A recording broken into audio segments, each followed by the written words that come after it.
natin. So yan guys, ito yung wasay-wasay.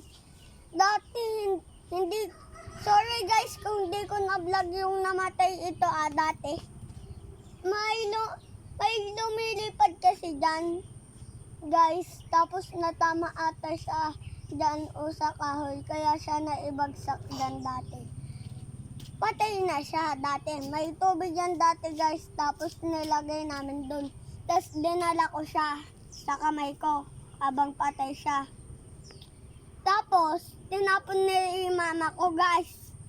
Yay na pa naman tong wasay-wasay na to. Kita nyo naman guys oh. Yung katawan niya guys.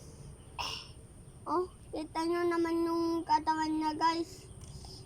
Nawala yung pakpak niya guys. Ata. Ay, nandyan pa. Gumaling na guys yung katawan niya. Yan guys oh. Yan oh. Pinagaling siya ng Yan guys oh. Yung mga sugat niya. Nakikita nyo naman yung mga brown. Yan ang mga sugat. Dahil nagpa-parkour lang kami dyan. May kawayan dyan. Naglalaro kami. Tapos biglang nahulog sa tubig.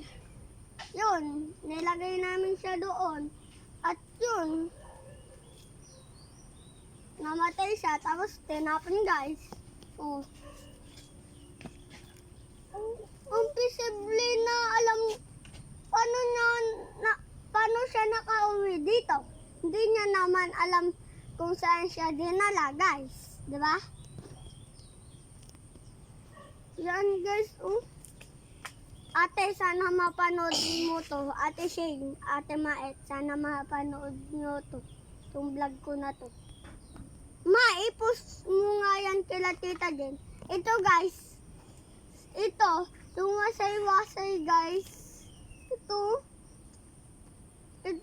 Kita naman yung mga sugat niya na brown. Nilagay ko to dati sa motor namin eh. Habang patay siya.